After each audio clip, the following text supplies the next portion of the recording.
We've got to start with the game today at Goodison Park. Everton getting the result. And Everton fans, we want to hear from you, and Chelsea fans, because Everton fans, can you survive?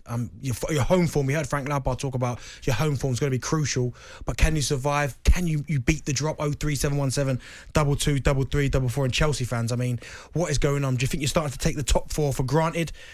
All season a lot of people have been saying, it's Liverpool and City, and Chelsea would definitely come third. Is there a real danger that you guys could fall out of the top four? Again, 03717 22 33 44. I'll come to you first, Ambrose. Everton, massive result. No one saw this coming. Big 3 points for Frank Lampard and Everton. Brilliant from Everton. I was a bit critical of them last week because they for me, I didn't think they played too well against Liverpool. We had a lot of callers saying they thought they played well. I personally didn't.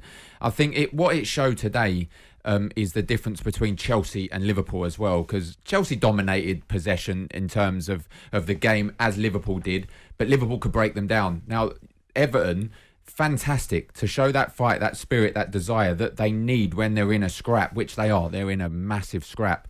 With Burnley getting the results they are at the moment, Leeds kind of losing a lot now as well because they've got massively dragged into it. It was an outstanding performance in my opinion, more so to see the game out. The fight they showed for Frank Lampard, for the supporters who were bang up for it. And I must say, Crookie, before the game, you called it that they'd get at least a point out of this game.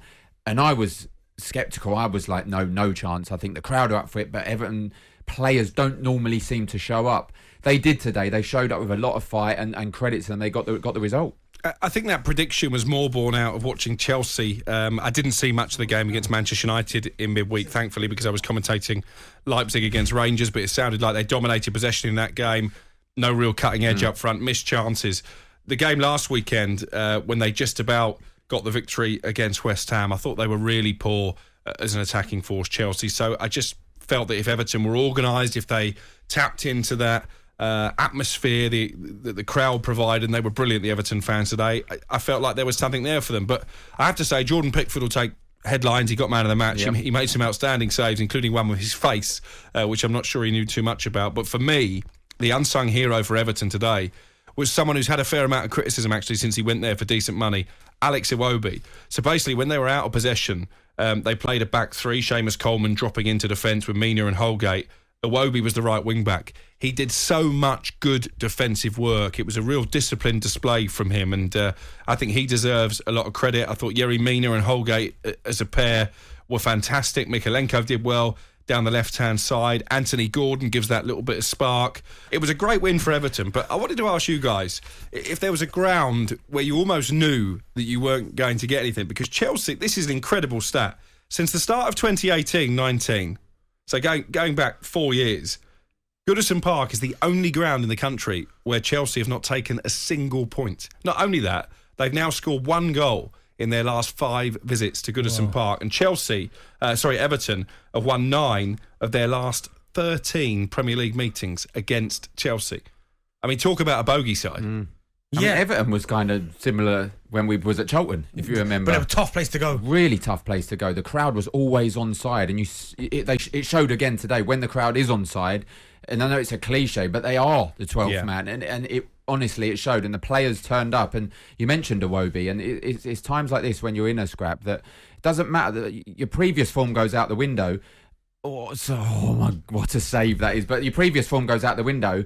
And heroes are made. And Alex Iwobi, whether he gets criticised for the fee he went, if he can continue good form and become that hero and they stay in the league, massive credit to him. Do you think they'll stay up? You look at the fixture they've got. So they've beat Chelsea today. No one gave them a prayer. They go to Leicester away. Then they've got Watford, which is a massive game. That's away again. But in the home games they've got coming up, Brentford and Crystal Palace. And then they finish the season with Arsenal away. Their home form is going to be massive for Everton to get. Because if I'm honest, I did not see Burnley producing this type of form. When they sacked Sean Dyche, I said, that's them done. Same. I think we all did. Yep. But Mike Jackson, what a job he's done. It's out of the 3 of them. Now you're thinking, is this new manager bounce? I don't know. They've been brilliant. He's been brilliant. Does he warrant the job? Remains to be seen. We'll obviously have a little discussion about that as well. Leeds are dragged right back into it. Leeds running, and I know we talk about the running, we spoke about it off air, Daz.